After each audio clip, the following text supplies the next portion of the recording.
The main event. I'm your humble host, Stephen McCollum, and you know him as 17-year NFL veteran, three-time Super Bowl champion for your Dallas Cowboys. We all know him affectionately as the big teddy bear around here, even though he's everything but that ironic nickname. Dale Hellestrae, everybody. Boy, oh boy, you are ready and raring to go this morning. Let's go. I was driving in, and I'm like, we haven't had an update in so long about what happened to Steve. Oh my God! Now that you bring it up, I got a story. I forgot all about it. I wasn't even going to bring it up. I was like, we've gone like over a week without. Well, because I've been minding my own business. I don't go out into the wild. It seems like even when you're minding your own business, I get attacked. You're just walking into a baseball game and people are yelling. Well, the negotiations. We got that story coming. We had negotiations have begun because the Diamondbacks are in town for Father's Day.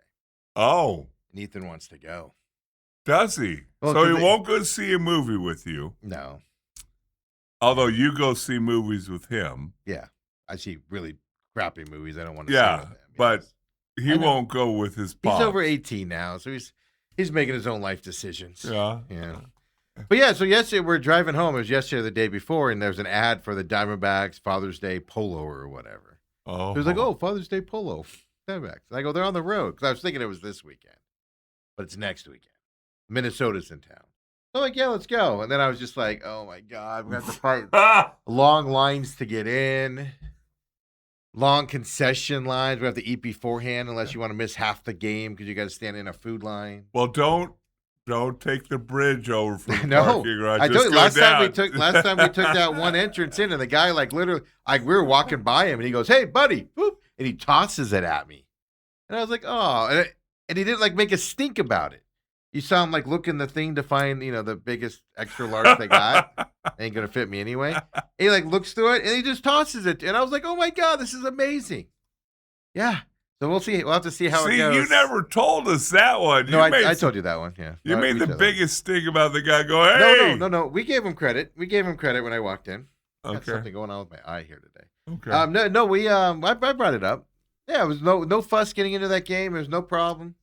Sat down behind the infield, behind home plate. We were 10 rows up behind home plate. I splurged a little bit. Excuse me. I splurged a little bit. That was a couple years ago now, because last year they were on the road, I think.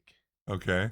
Yeah, so that's starting. We're going to look at tickets and see where we can go for Father's Day coming. So we might have that story coming up. But Dale, can't get into specifics. I told you when it's all wrapped up, I'll let you guys know how I really feel about it. But I get this phone call yesterday, sitting here, and we're leaving, and I don't answer it because we're walking out the door, and it's the law firm, my law firm, not mine, but the one I'm paying good money to. Right, well, it is yours. They're your lawyers. I did. I bought one attorney in family law, a Mercedes back in the day, or BMW. I feel like I'm doing the same thing for these new guys coming up here. Okay. But this guy calls from the office, and he goes, "Hey, I just wanted to see how you're doing, check in with you, and give you an update on your case." That's what he says in his voicemail. Okay. So I'm like, well, this is weird. This guy isn't. That seems like an odd phone call. Yeah, this guy isn't one of the lawyers or, that I talk to and stuff, because you have your main lawyer and then you got people underneath them. So I'm like, that's weird, whatever. So I call him back when we leave here in the car and I get voicemail. So I leave him a voicemail. We get all the way home. The whole way home, I'm just going, what's he calling me for? What's he calling me for? What's update? This isn't somebody that I've talked to on the case, whatever. So he calls me back, Dale.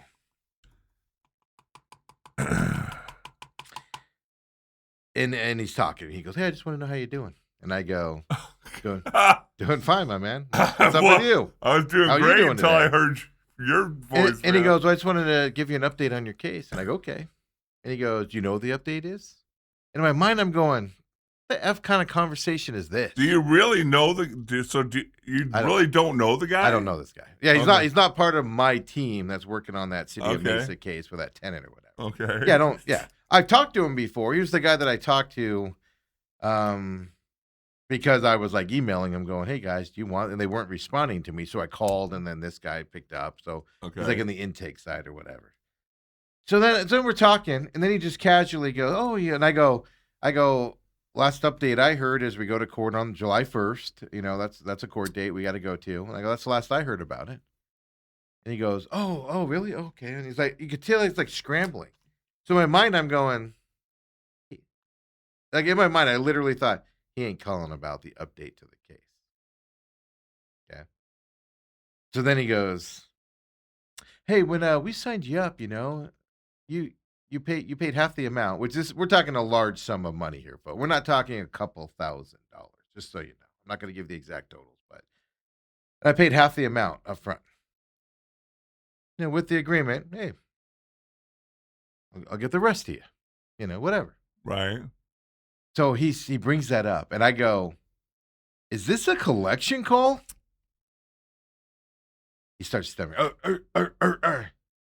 I ripped into this. I was doing my best to be like as professional as possible with this cat, but I was losing my mind. I got to the point, Dale, where I was like, man, treat me like a human being.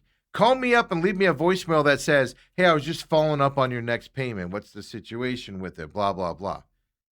I gave you more than enough to get this lawsuit started, and stuff like that. Trust me, you haven't spent it all yet.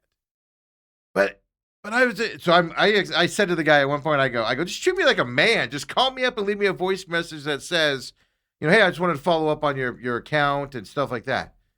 Don't call under the guise you want to give me an update to my case.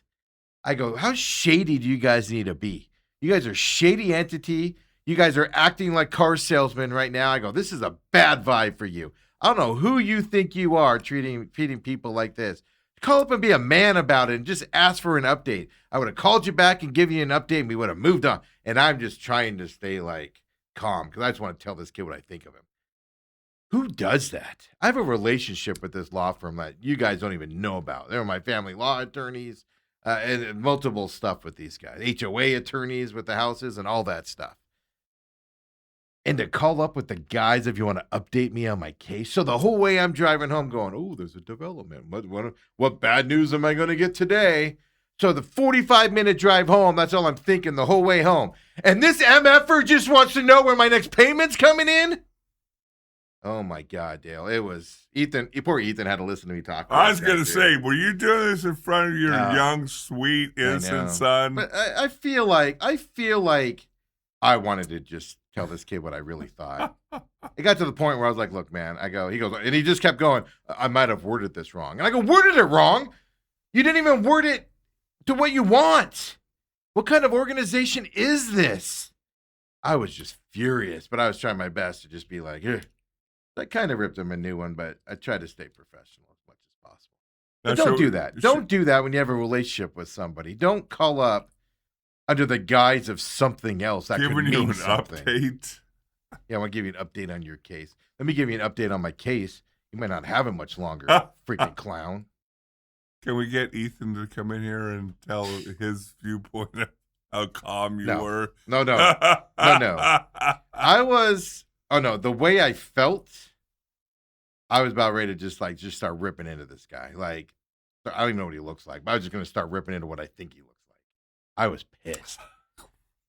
But I try to keep it calm and spot. I didn't do personal attacks. I just call them shady shysters. Who does that, man? Your law firm. I know. Add that to the list of things we'll talk about on this program when it's all done. I was fired up, man. And the whole time he just kept going, I could have worded it differently. I'm just like, stop saying that. Because here's what you do, my man. You call up. If I don't answer, you leave a voicemail and you just say, hey, man, I just wanted to follow up, on the next payment, whatever. That's all you got to do. And by the way, every month I get a statement from them, from their accounting office. You don't have to call and follow up, Tiger. Your other entities knows what's going on with it. Oh, goodness. That was my yesterday. So you know what? I told Ethan, I go, we're going to get home. We're going to work on some business stuff. We're going to get some stuff done at the house instead of doing it here. That call happened. And I went, you know what? I'm just going to go take a nap. So I lay down, took like an hour and a half nap. I was fired up, man. Oh, see, I don't know how you take a nap when, like, my heart rate would No, because, like, I'm really good at just after the moment, just like with Joe, the stupid clown down there at Classic Collision, that loser down there. Once I got done just ripping, and I was not nice. Riley can tell you that story. I was not nice to that dude. I matched his energy and was just mocking him the whole time and being a complete absolute jerk to the guy. I'm the first one to admit it, but he deserved it. We got in the car and I was just fine. I was all right. Yeah, I have that ability to just set it aside because I'm not. I was like yesterday though. I'm not really mad. Like it's not an act, but it's me just kind of like, all right, we'll play this game. I'm meaner than you are, buddy. Let's do this. But then I'm fine with it. I move on with my life. But no, yesterday though, yeah, no, I was fine. I just literally laid down. I was asleep like within 3 minutes after that. I slept like a baby. But who does that, man? Be a man and call and ask for an update. Well, especially if that's your job. Yeah. Oh, this poor kid. He's probably some 19-year-old kid, all excited to work this summer in a law firm because he wants to go into law. And he's got me. Hopefully he learned a valuable lesson. Call and be upfront with people. He probably went home and told his mom and dad that this first call this summer went to a guy who's so mean. I'm probably going to get sued by my own law firm. Yes, I don't want to do this anymore. Good. He's not cut out for it. They either told him to do that or he did it on his own. And either way, it's unacceptable. Call. Am I wrong, Dale? Tell me if I'm wrong. You don't call up with the guise of, I got an update on your case for you. No. It immediately sounded shady. No, exactly. As soon as he said it. Hey, when we first talked about the payment, you paid the half amount up front and everything. And I go, is this a collection call? And it was on from there. Don't do that stuff, man. Be upfront with people. It's one thing if you don't pay a debt or whatever, and it's like a third party calling. Those guys are going to be shady. Right. Those guys, you just, whatever. Ignore them, hang up on them. Thanks for calling during dinner, clown, whatever Seinfeld used to do as a joke, and stuff like that. That's one thing. But this is somebody you have a relationship with, and you're supposed to be working with closely. Yeah, so the whole, literally, 45-minute ride home, I'm like, all right. Got to brace myself for this conversation. They're going to tell me the city wants to settle for, $80,000 now and, all this other garbage. And I'm just going to be like, no, I'm not bracing myself for it. Right. And they just wanted to know my account status. Two totally different things to talk about. See, clown. I knew it's been about 10 days since we got a Steve update, and I missed him. Yeah. I've been keeping it to myself. But even yesterday, I kept it to myself, and it found me on the phone. I forgot all about it, actually. That's how little it bothered me. I'm bothered by it, but that's how much, when I have the phone, I was fine. I was just like, all right, time to take a nap and move on with my life. Was just because, and no, don't get me wrong, I'm still angry about it. You don't treat people that way when you have a relationship with them. Especially could you imagine? What if I was up for double murder? Yeah, imagine that. Which hopefully it never happens. But well, you're up for double murder and your lawyer's office calls and they go, "Hey, I want to give you an update on your case." And you're like, "Oh my God, is it settling down to where I get manslaughter and I'm only going to jail for 20 years?" And then they're like, "Hey, we just want to know when the next payment was coming." You'd be irate. You're falling behind a little bit. Yeah, you'd be irate. Just call up and ask. Just ask for the update. And I tell you, and I told him what the update was. I told him what everybody else in his organization knows. And we're done with it. It was a 2-minute conversation, not even I could have left it on the voicemail back. Hey, man, here's what I told everybody else. Here's the situation. Just an FYI, mark it down. No. Oh, no. We're not playing this game. We're not doing it. We're not doing it. That was my yesterday, Dale. I took a nap, woke up, watched some hockey, played some Call of Duty, watched some hockey, plugged my car in because I almost forgot. Played some more Call of Duty with Ethan. Slept like a baby last night. But that was my yesterday, Dale. Yeah, it's funny you brought that, because if you hadn't have brought that up, I wouldn't even have thought about it. Yeah. Does your and now Dale's losing his train of thought. Whoa, hello everybody. This is my voice. Where is that coming from? Anyway, Dale, do you lose your train of thought? What is happening with my computer here? My goodness. What is open right now? Okay. Anyway, what are you gonna say, Dale? Do you beat Ethan, or does Ethan beat you? No, we're working together to solve some. I'm gonna call them quests. They're not called quests, but yeah, I needed his help with. I need a partner, and I play with other people on there, but everybody's got their own goals and stuff like that. Like I needed specific things done. And it's way easier if you have somebody helping you out. So that's Okay. what he was helping me out with. Yeah. I helped him out with one of his things too. Yeah. Yeah. Okay. So it's not a competition back and forth. Okay. Yeah. Just to get some boy. stuff done. Yeah. I had a boring day compared to you. I know. What'd you do yesterday? Actually went and had dinner with a former player of mine. Here's what my favorite part is. Dale says that. I was a coach of this kid. What you don't know at home is that I've learned this kid could be 17 or this kid could be 30 right now. And he's right in the middle. He's 26. Like, when I first went to SCA, Dale's introducing me to this kid. He's like, oh, I was a coach of him, whatever. They're talking. And I'm like, oh, man, great that you're here. And, you're still supporting your team. And then I find out I graduated from West Point like 4 years earlier. And I'm like, dude, you're like 28. So I coached there a long time. that's what you guys don't know at home is you got to be careful because you think it's a high school kid or somebody that just graduated a year or two ago. Yeah. No, he could be pushing 30 right now. And that's what this kid is doing. He's getting married next weekend. Are you going? Actually, He's getting married on Father's Day weekend? Yeah. Well, come on. And I've been a father now. now for 30 plus years. Like, do you even celebrate it anymore? Yeah. My kids want to take me to a baseball game. We get 1 day for crying out loud, and it's not even a full day. Father's Day. Let me open up my Mother's Day, let's have a brunch. Let's go out. Let's do this. Let's do that. Father's Day, let's go to Walgreens and get a card. Let's go spend $300 on Diamondbacks tickets and stand in a food line for an hour and a half. Watch the Diamondbacks not hit baseball. Maybe we'll get lucky and Zach Gallen will be on the mound while we're at it. That'd be a fun day. Oh, wow. Looking forward to that. Buy your own Father's Day gift. Yeah, I'm over here spending a couple $100 in tickets, X amount on food, happy Father's Day to me. Hey, like every other day. Yeah, what's spending different? money every other day. You guys need shoes and clothes too. Let's go shopping for you guys while we're out. Father's Day. Listen to you.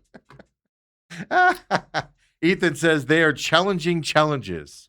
The question is he talking about my life or just Call of Duty? Your life, lawyers, the game. Well, good. Dinner last night with him. Excellent. Did he buy?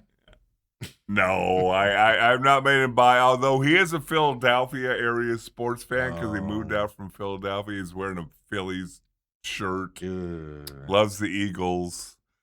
He's lost probably 10 bets to me for dinner. So yeah, is this a cash out? Yeah, I'm like, your dad's gonna have to come along one of these times and pay for this thing because I'm not gonna allow you to pay. Hey, that'll probably happen on Father's Day. But I'm like, he's gonna be like, Dad, I want you to go meet one of my old coaches. Oh, by the way, you gotta pay for all this. Yeah. No, it was. It's always fun. We were talking. One of the things, and you know this about me, I think, is that I have nicknames for most of my guys. Yeah, you do not know their real name. I don't. And when somebody says their real name, I'm like, who are we talking about? Oh, yeah, you call him. He's not lying about that. But I guess we can let that out now that you're not coaching anymore. We can let that out finally. Yeah. My last All-State offensive lineman, a guy named Tadpole. I've since found out Braden Tadco. I do remember somebody said his name in my presence with you there, and you were like, who? And I'm like, whatever number he was, 71 or whatever. And you're like, oh, okay. And I was and we're like almost to the end of the season. And I'm like, yeah, you don't know who this kid is? His name's Tadpole. There's coaches that operate that way. And what's so funny, his name is Will, and we were talking about it. He's like, yeah, Coach, when you gave somebody a nickname, it stuck. Like I nicknamed this one guy First time I saw him, he looked like a Cabbage Patch doll. So I said, "You're Cabbage Patch." Well, none of them knew what a Cabbage Patch doll was. Yeah, they're just calling him that for no reason. And he came back the next day to practice. He's like, "Coach, I don't want to be Cabbage Patch." He pulled the Costanza on you. I want to be Coco. I don't want to be Coco or whatever. And I said, "All right, here's what we'll do. When you play good, when you do good things, you'll be CP." And I still don't know his name. He started for me for 2 years. Yeah. He's not kidding. And then when you screw up, you're Cabbage Patch. To be fair, though, you've been hitting the head a lot, so. Well, you also, as an offensive line coach, you have 15 guys. No, that's the thing. And then, especially in high school, it's not like they stay for 10 years and stuff like that. You rotate through them and stuff like that. Absolutely. No, I get it. I'm trying to defend you here. But two of my best players, a kid named Grant and this Will, they're both all-state players for me. I never came up with a nickname for them, so I know their names. But well, that was early on, though, with that age. Yes, and your brain was still functioning well at that time. Oh, so it's deteriorating right in front of you. I did a story on McCollum on Business about 5 law firms that are no longer to deal with the NFL's concussion settlements because they were feeding people to doctors that even if you went in perfectly healthy, the doctors were like, "You have dementia." So they could get larger settlements and stuff. Yeah, like 5 law firms were kicked off. They're not allowed to participate in that process. Really? Because of that, yeah. Complete fraud happening there. Yeah. And things. Hopefully you don't have one of those doctors. Well, why don't you fraud me some money for crying out loud? Well, that's the thing. 57 people were approved based off of that. And we're talking, because if you have dementia and stuff, you get bigger payouts. Yeah.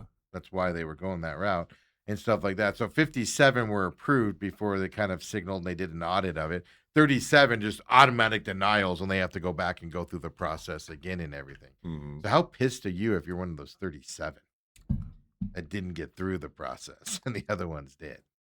Well, you probably know that you don't have it, so. Well, no, that's that. Yeah, I know. Well, it's a whole lot of the stuff on that, but obviously it's cheating the system and fraud and things to that effect. But yeah, so hopefully you're not going to one of those doctors, because you have to go to those appointments all the time. Well, I still have him once a year or something like that. So he has not been. Yeah, Dale's still working, so he hasn't gotten one of those dementia or Alzheimer payments yet. Although I'm sure that you tell your friends that I could qualify just from Dale, talking to me. All your doctors do, reach out to me. Character witness. Yeah, there's some things that you say and do. Like literally, like one time I found this old, you guys might remember this. I found an old picture of Dale when he was like 18 years old and before he went to SMU, and it was for like the Scottsdale Parade magazine or whatever back in the day. I was like in the ethers of the internet. I was seeing things on the internet no human should see. You usually have to pay good money for this stuff. And boom, Dale's picture pops up. And I'm like, ooh. Dale's like, I haven't seen that picture in like 40 years, blah, blah, blah. Literally puts it out on the internet. Later that day, and he says, I don't know where I got this picture from, but look what somebody found. And I'm like, I showed you that picture on the program 3 hours ago. And you're like, I couldn't remember where I got it. At that moment, I went, I know what I'm dealing with. So sometimes it works out good because, Brooke will get mad at me about something. Hey, you didn't follow through. They're like, oh, I don't remember you told me that. When did you tell me that? Yeah. 3 minutes ago. What? Who are you? Where am I at right now? Wow. Laura, you're perfectly fine. It just happens. My dad will do that, where my dad will tell stories, and he'll be like, he'll try to embarrass me, and he'll be like in front of Ethan, he'll start telling a story, and I'll be like, that wasn't me. Like, I know it was you. That was not me. That was my sister who and I'm called like, me out. I would remember. I would tell you if that was me, because who cares? It's 30 years later. Like, that wasn't me. And he'll like argue with me about it. I know that was you. And then we'll be at a family function. My brother will be like, that was me. I'll be like, I told you. I think most of the time it's just making stuff up, trying to embarrass people. That's the old man. That's the old man rule there. Let's embarrass people in public. Let's call him and act like we're going to give him an update on something important. But ask about something else completely. World Cup starts this week, Dale. Are you excited? Segway. You know what? They don't call me the amazing Segway guy for no reason. I just want to make sure that Iran gets here in good shape and with the visas and. Yeah, they have to practice and play they have to practice in Mexico. They have to come up the morning of the game and leave the second the game. Get the hell out. It is amazing though because like I forget the teams now, but there's a team that's staying in like the Four Seasons over in Malibu practicing. And then there's a team that's staying in like a DoubleTree Inn in like middle of Kansas. Little bit of a difference, Dale. Like, this one team's like in the mountains of Malibu overlooking the ocean. I think that's Austria, so doing that. Yeah. And I forget who it is. I forget who the team is in Kansas. But they're like in a DoubleTree Inn in Kansas. It just cracks me up. Accommodation for a lot of these teams. The Turkish team's out by me. I saw some buses the other day. Yeah, because somebody's practicing out by you guys. That's the Turkey team, yeah, Turkish team. You having any more for dinner? Who plays, yeah. Not really. Cooking turkey's not one of my things. I can't talk here. I know, jeez. They're having like I don't know when it is. I haven't seen. Maybe it's already happened, but they're having a day where like fans can go and watch them practice and all that. No, it's a big deal. But they play LA. They're in the United States bracket. They are as well. So it'll be fun. But yeah, they're right out there. You know, good for them. I think they should all stay at somebody's house. I'm literally half a mile away. Yeah, mile away. You can get one of your extra cars. I'd be better than the DoubleTree down the road there in Queen Creek. Holiday Inn Express in Queen Creek. There's no big resorts out there. Where the heck are they staying at? Like, well, follow them. Yeah, it's awesome. Yeah. Why was Steve arrested yesterday? Following the Turkish team. Yeah. Following the buses around. Put Ethan on assignment for crying out loud. What's he do in the afternoons? Call of Duty. Let me type in here. Where is the Turkish team staying? I'm not going to out it.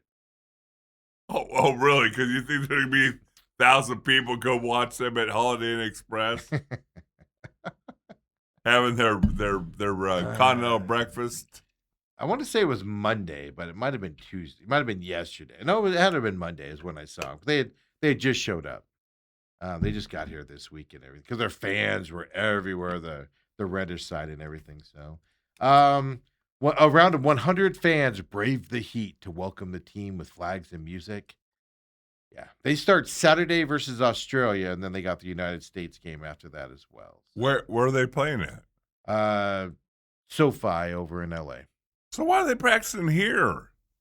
Not everybody can stay in LA. Not everybody can stay in the mountainside resort of Malibu. They can stay in San Diego, Modesto, Sacramento. No, because you have to have certain accommodations and stuff. So that athletic grounds or whatever it's called these days, has the support for them to the area and the security and all that. You'd be surprised how limited. You can't just. It's not like the Super Bowl where you could just go practice on like a high school field or something like that. It's a bigger deal. They have to have special grass and they're literally converted all of the artificial turf in these NFL stadiums to regular grass. Yeah, for this event. Now the football players are going. Yeah, what about that for us? What about us? It doesn't say here. That's fun though. It's good for them. Good for Turkey. Out by me. I'm looking here. June 8th. So 2 days ago, they had a community welcome event. And you weren't there? No, I missed it. Sorry about that. Why do I want to go support the team that's going to beat the U.S. team here in a couple weeks? It's not that. I mean, it doesn't start. Starts the 11th? Friday. Yeah, a couple days from now is the first game. It's like 11th to the 19th, yeah. I thought I saw. No, July 19th. A month long. It's like football. They play once a week. So Turkey plays Saturday, and then they play the U.S. on the 20th. I know. Here we go. It's soccer. Now, here we go. Come on. Here comes the disparaging stuff. Yeah. You need a week off between soccer games? I mean, Dale, some players have to be stretchered to the sideline before they get up and run back in. They have that magic cold spray that they spray on guys. You don't just recover from that in seconds. They wear little short shorts. That magic spray can only do so much. Here comes the disparagement of football, everyone. I thought it was just June No, it's the whole month. Yeah. 11th to the 19th. It's the whole month. No. You better be ready. We're talking football a lot in the next month and a half. Oh, that's right. I remember when we were at the other place. You were the update guy. Yeah, I did. I'm doing that again, by the way. Are you? But we're not going to do it on the show. I might play some of it on the show, but I'm doing that separate. That's why you need to follow TME Media AZ, because that's where we're going to be posting it, doing live stuff during some games and stuff like that. We'll be doing that on TME Media AZ from the home fortress or even from here and stuff like that. But we're not making it a segment like we did last time on the show. Yeah, remember that? You were doing on this show? I thought you did I did a whole separate thing on it. But we talked about it on this show. But I did a whole separate. Because you were on that morning show at the other place. No, it wasn't a morning show entity at that point. It was just a whole separate thing. They did a whole separate World Cup show that I wasn't involved in, and then I did my own thing on the side. And, of course, caused problems because egos. Egos happen. Keep doing things that I wanted to do. Then do them. We can both do them. We both don't have to not do them. We can both do them. It's not proprietary. World Cup coverage is not proprietary. But Steve being mean. Steve's doing what I want again. Wow. You went right back to, what is it, 2 years ago? Yeah, the whininess of people in this industry just drives me nuts, man. Just drives me nuts. Wow. Don't act like it doesn't drive you nuts, because the people I'm talking about, you agree with me on. So, I just usually mind my own business. Dale, what a fun little Wednesday we got going on here today. We got a lot to talk about. Good game last night. Hockey. Bad team won, but good game. This series in hockey is just amazing. Things you've never dreamed of. Things you don't see in a lifetime of watching sports. All of those things are happening in this series. Another goal being denied to the Knights last night. What? You've never seen this many goals be disallowed because of things. The right goals, but you've never seen it happen. Pucks bouncing off of boards in weird fashions to where they're just going into empty netters.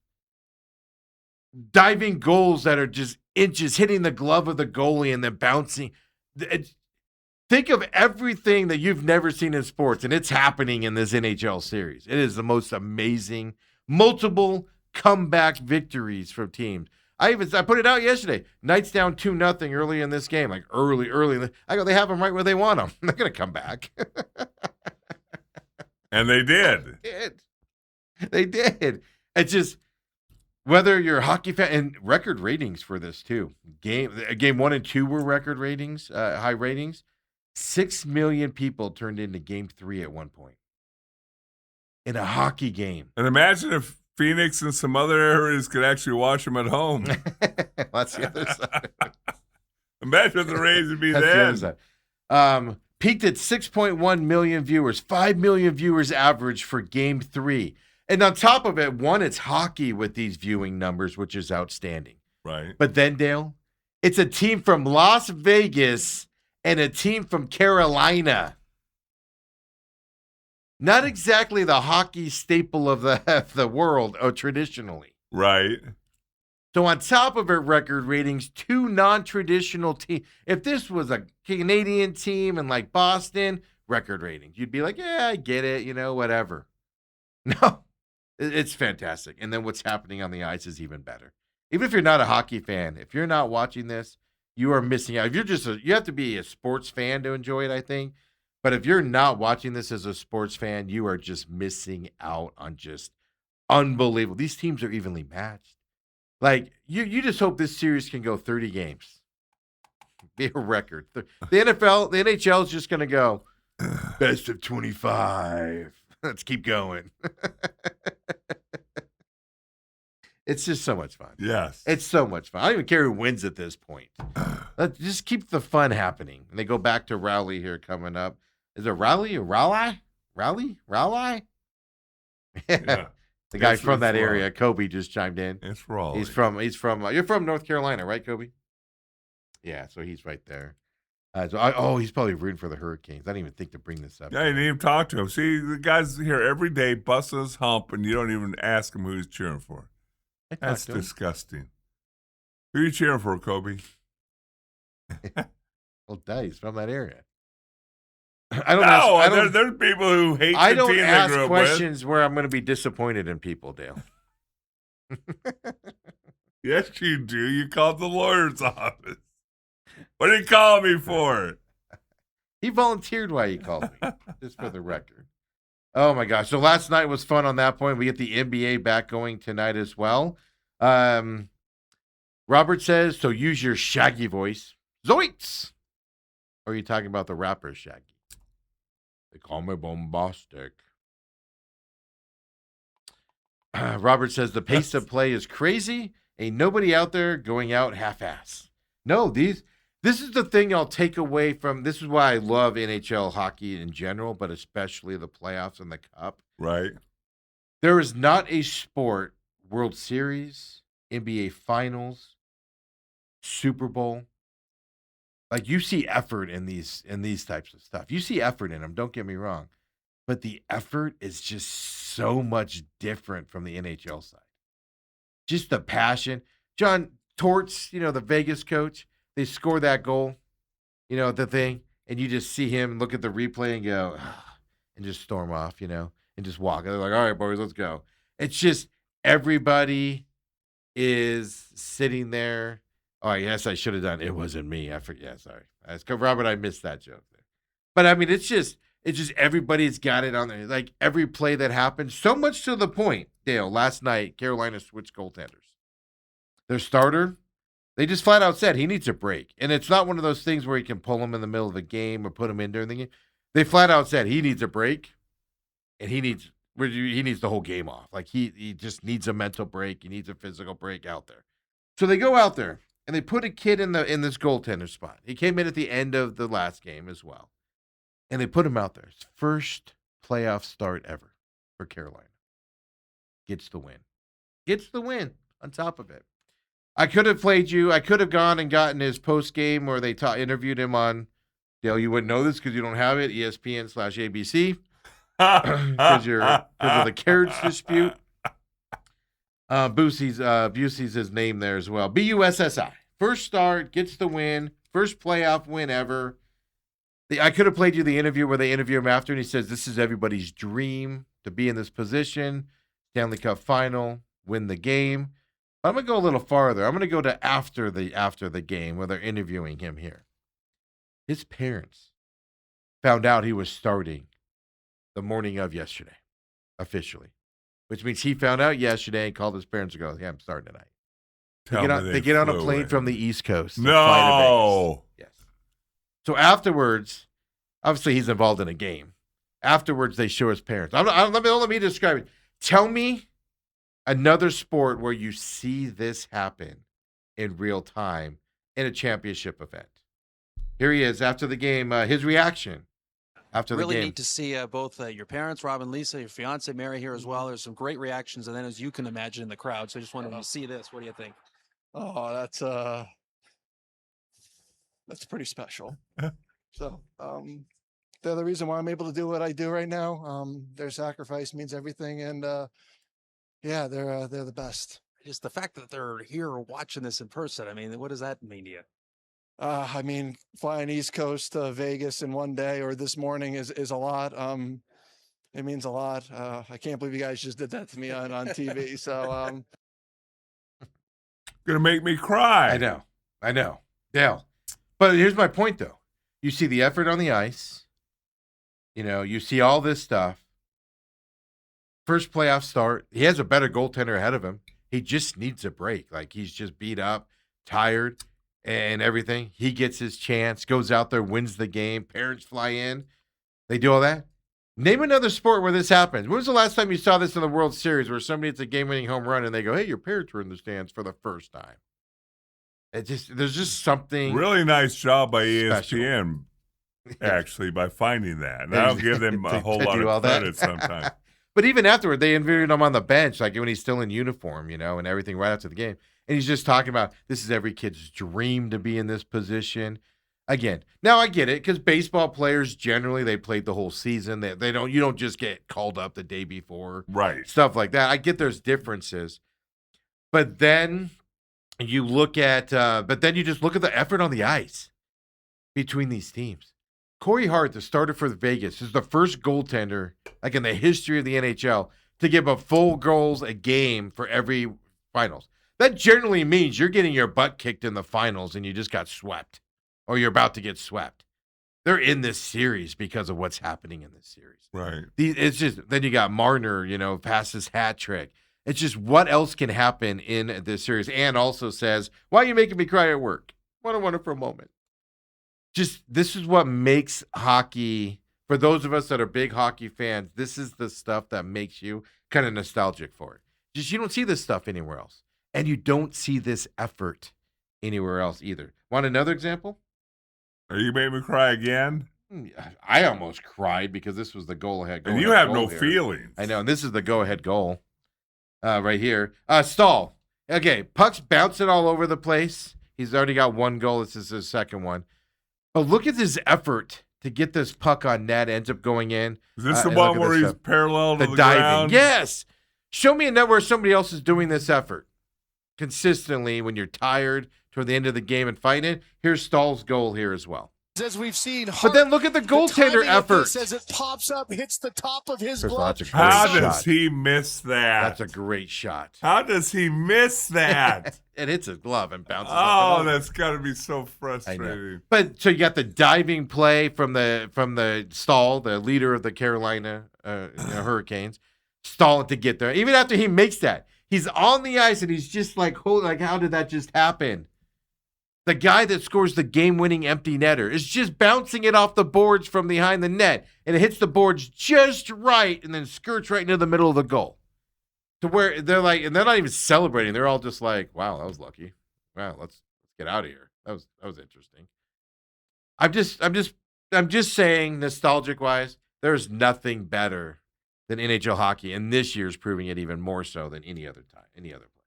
Well, and I think the thing that probably is attracting some viewers is, you're talking about 5-3 games and 4-4 going to overtime. Do not.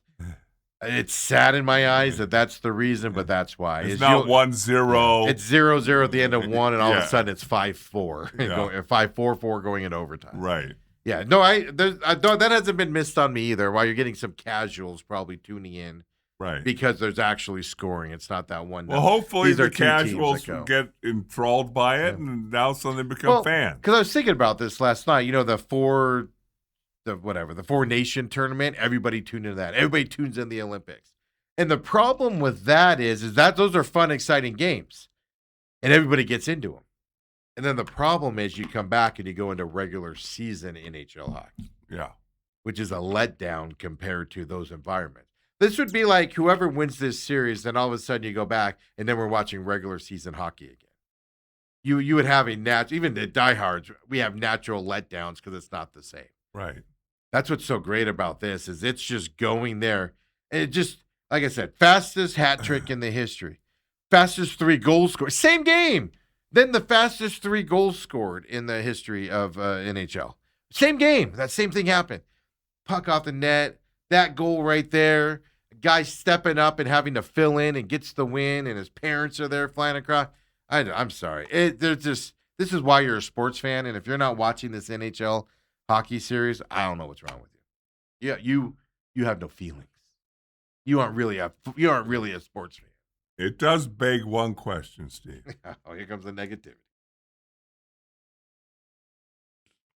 A gentleman named Ethan McCollum is 25 years old, playing for Carolina. You get the word, you're in Phoenix, he's starting in goal. You flying to Carolina? I would do it. I would do a step farther than that. Oh, you? Oh. I'd be because I have the ability to do so with my work schedule and everything. I would actually playoff start. I'd be at every game, even if he's not playing. Just be there to support it and see it. Absolutely. Just being on a team, even if you're not playing, is a big deal in these situations. Now, the next question would be: I know somebody that won a ring with the Chicago Blackhawks back in the day. I don't know him anymore. I knew him at one time, and barely played.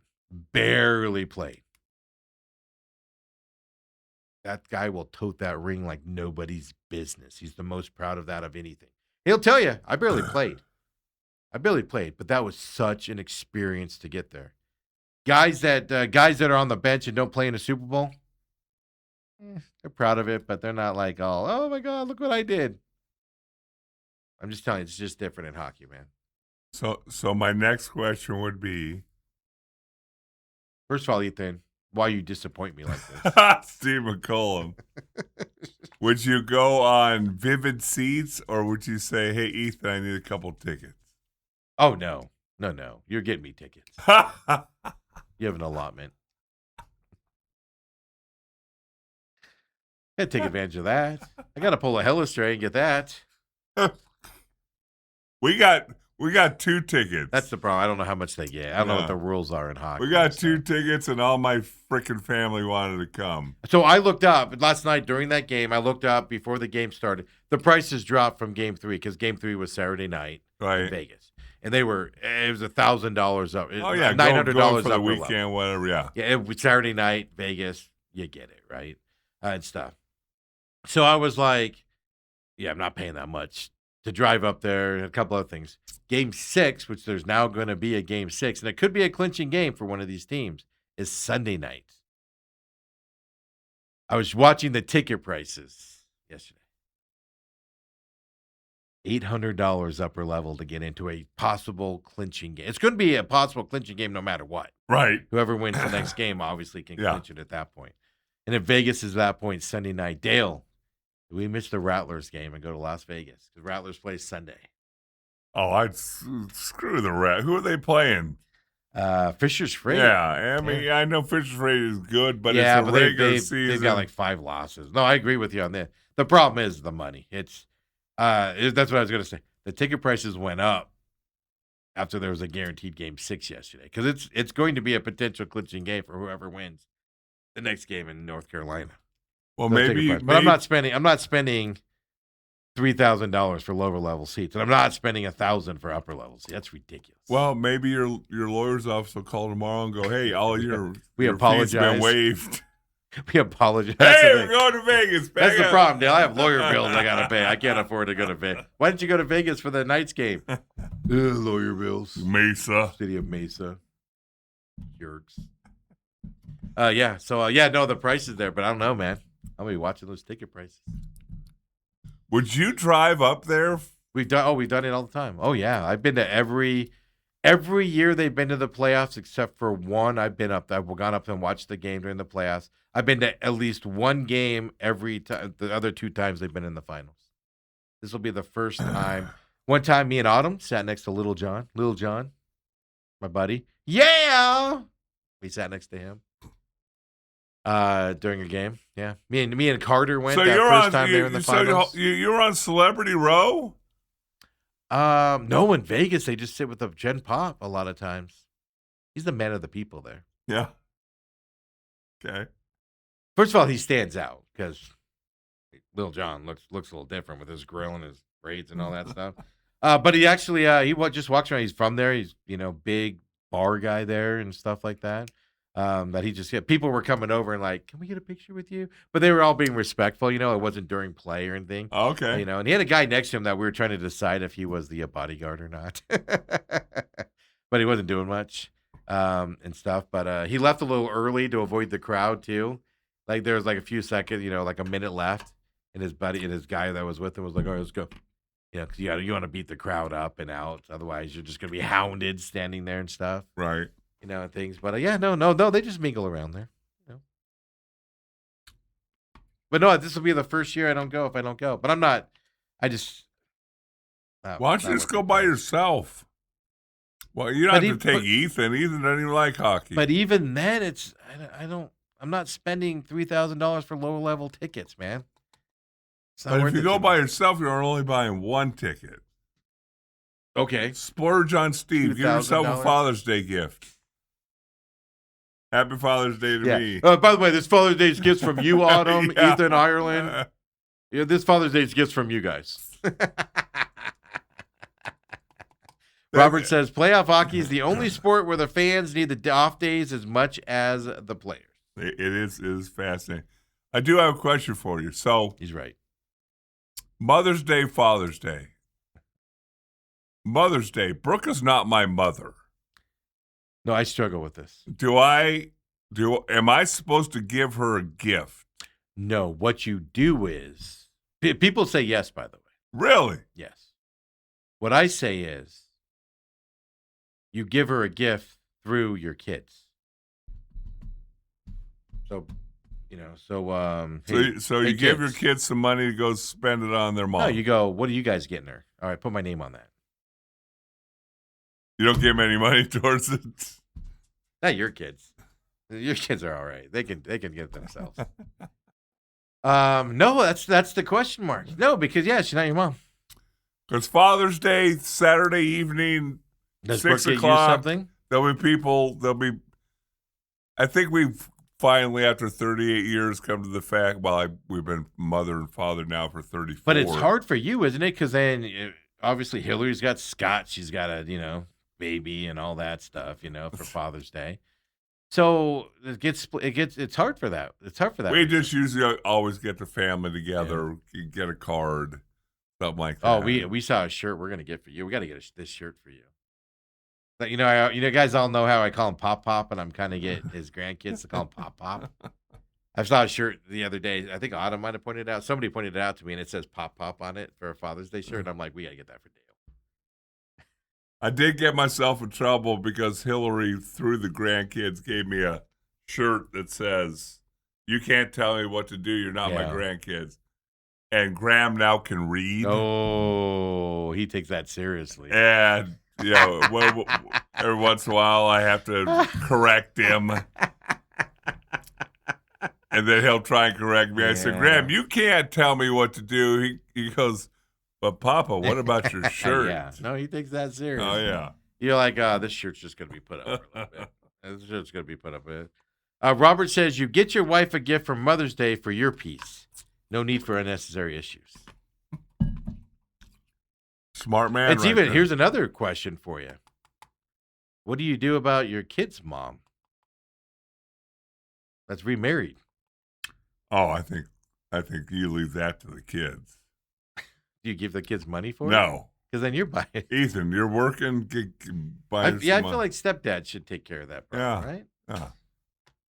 Ethan, you're working. You're making money. I don't do that. But no, I always struggle with that. Yeah. But no, but my kids are young too. When your kids are 30, that's a different. I don't know. Yeah. That's a different deal. No, they will always take me to dinner, and as you get older, you'll figure it out that I just want to spend time with them. Well, that's the thing. And why do you think I'm not going to a Diamondbacks game because I want to watch Zach Gallen give up 6 runs in 4 innings? Well, because they want to go, so I'll tag along with them. But the thing you'll figure out, I just like to go to dinner with them where it's just the three of us, so we can actually talk. As the kids aren't running around. Kids aren't jumping on you and running around. Kids aren't running around, interrupting everything. Yeah, no, I get that. Yeah, I think as you get older too, it's not as important. Is it? Yeah, I don't need a gift. I just want love. Somebody love me. I just want love.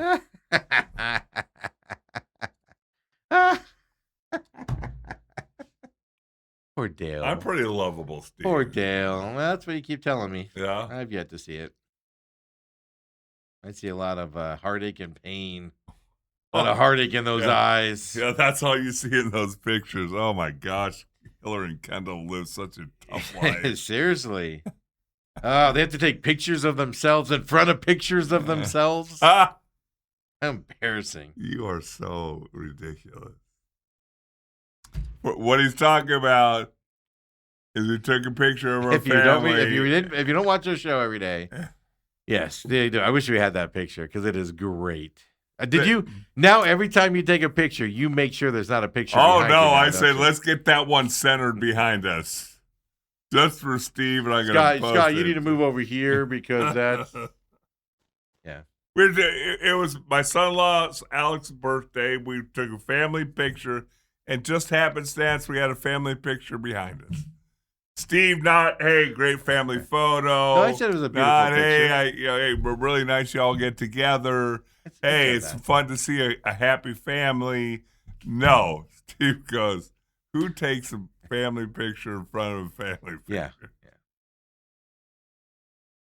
See, we actually put our pictures out for display. And you didn't even line up the same. Like Scotty's over here, and he's supposed to be over there. And it's like you guys gotta at least line up the same. Can't be all willy-nilly changing it up. But what you should do now is get that picture of you guys in front of the picture, and then hang that up there. So the next time you take a picture, then it's 3 pictures on pictures, and you just every year you just do that. And that's how you mark. That's how you mark how many years you've done the pictures there. And all of a sudden you have 40 deep. It's like a mirror. You have 40 deep pictures. It's like the tick marks. Hillary started to measure grams. Yes. That's what I think you need to do. I don't know. What do you guys think about that here, of course? God. Hey, let's take our break here since we're blowing off our responsibilities here today, Dale. Having too much fun. We got to talk sports. We talk sports while we've intertwined other stuff. We have a commissioner's statement after the Big 12 commissioners got together, or Big 12 agents got together yesterday. We'll talk about that commissioner's statement as well. NFL, big stuff there. Retirement speeches can be fun sometimes. You talked about the Cleveland Browns lineman that was retiring. Yeah, Joe Antonio did a little speech. Did a little press conference yesterday, which I found. Did he cry? No, he's a man. Come on back, folks. It's the main event.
And we're back here, main event. Why are you such a rabble rouser, Steve? I'm just tired of the Kegos. Why do you get people mad? No, I don't get them mad. They're whiny little babies there in this industry. He's copying me. He's doing this. He won't let me do this. I wanted that. I had that idea. Well, when were you going to start doing that? Well, I've had that idea for like 4 years, and now he wants to do something similar. Well, then do it or don't. God, you whiny babies. This industry is just full of sensitive little brats, man. Everybody should be more like me. Humble. Don't take life too serious out there as well, right? Am I right? Hey, 2 things around football I want to talk about. Well, actually, Ann, here, we got a women's perspective here. Oh. Ann says, for Mother's Day, my husband gave me a curling lesson. Oh, that's right. She just did that up at Coyote Curling. Okay. I responded and said, Olympics, here we come. We're going to see Ann and her husband in the Olympics coming up, folks. I don't want to put too much pressure on you, Ann, but I expect to see it. Says, I don't expect anything except to watch baseball and to not make any decisions. For Father's Day, we usually are camping since that's what he wants. That's Good. nice. Yeah, that's good. You should do what the dad wants. I wonder how long they've been married. For a while. I don't want to. I don't know. Is Ann older? No. Her kids. What kind of question is that, Dale? Trying to set me up for something? No, she's young and spry. Autumn, when she was teaching, which I make it sound like it was years ago, a month and a half ago. No, all of Ann's kids went through Autumn's classroom. Okay. Over the years, so fun on that side. So Ann said simple on both sides, and 16 years. He says they've been married. That was quick. But the thing I like about the camping side, if he wants to do that, is because, one, that's what he enjoys to do. So, if he's got to do stuff like put the tent up and stuff like that, probably enjoys doing that type of stuff. Yeah. I have to go to a Diamondbacks baseball game. My favorite thing to do. Love standing in long food lines, missing half the game. Why is it always about the food? Getting shamed because the two X's are down the hallway to a different entrance. All the fatties over here. Nothing makes you feel more special than attending a Diamondbacks game on your special day. Oh my goodness. What happens if your husband enjoys paving? Like, will you help him mix the cement? No, don't you? If you're like, oh, he loves, like he loves, like you said, like woodworking. Don't you just buy him like a big log and go, hey, go at see it, in a big few boy. hours. It's Steve. We need a new banister. After 38 years of marriage, it's really not that hard, and it's kind of funny because Scott every once in a while will go, Oh, how do you get away with saying that? Yeah. I said, I didn't in my first 5 years. it comes with age.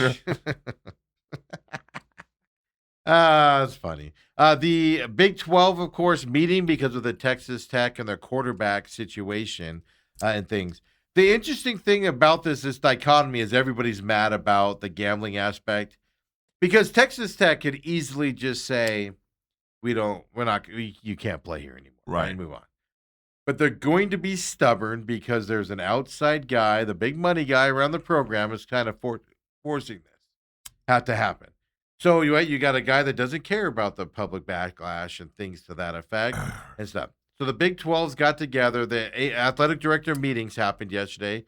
The commissioner called it. Here was his comments after. We showed you a statement yesterday saying we're pissed about it. We're going to follow the NCAA, blah, blah, blah. We have a thoughtful and productive conversation with our athletic directors today as we continue to work through the broader implications of this situation. Many of our athletic directors voiced their opinions. We will continue to have open and honest dialogue amongst the group until there's something to report. These conversations will remain within the conference. Dale, what does this statement mean? I'll tell you what it means. But what do you think it means? I think it means that everybody's pissed and everybody's whining, and yet they really can't do anything. They're not going to do anything about it. That's exactly what it means. We're pissed off. Yeah. This is stupid that they're getting away with this. We hate everything about it. Okay, let's go play football. Yeah. It's going to come down to peer pressure is not going to work on Texas Tech. Let's just put it this way. Because there's no real punishment. And the guy that's funding the university right now and the NIL and everything wants to continue with it. Right. There's going to be no punishment. There's going to be no actions. And Texas Tech knows it. Oh, they're going to be mad at us for a year. It'll go away. And that's why you're going to have nothing come out of this. And that's what that statement tells me. I did see on Twitter yesterday there that the judge who made the ruling, because there's like, oh, it's in Lubbock. And the judge who made the ruling went to UT Arlington and TCU or something. Yeah. And well, the judge that was going, well, The judge that was going to do it Yeah. recused himself because he was a Texas Tech donor. Right, And and he that was the would guy have looked pumping money. horrible. That's what I told you. It was like TCU and I think Texas A&M were the other two judges that could have stepped in, which then you can argue A&M wants to keep Texas Tech down. TCU wants to keep Texas Tech down, so they could rule against it, Right. from that side, right? And that type of thing. But then when it goes to the appeals judges, every judge on the appeals process that would hear this are Texas Tech alums. I get the point. A part of me says, what's the big deal? As long as he stops gambling going forward, I guess. But I understand the implications in sports and why you don't want it to happen. I understand that 100%. So I kind of am sitting here looking at the outrage going, But I can also see it from everybody else's perspective. Yeah. And like I said, I'm taking the emotion out. Should he be playing? No. He bet on his sport? No. That should be rule number one. There should be no conversation about it. You should not bet. If you bet on your sport and specifically your team, that rule should be sacred and not be broken. I feel 100% with you. I'm looking at it more on the perspective of Texas Tech. Well, he's not going to gamble anymore. And I've heard from some Texas Tech people saying Cincinnati let this out. I alluded to that with Bruce Cooper the other day. Cincinnati's the one that they knew about it, and he was fine to play at Cincinnati. But because he left Cincinnati and came to us, all of a sudden, it's a bad thing. When Indiana and Texas Tech both knew about it, or Cincinnati both knew about it. And he played there. He was at those two schools.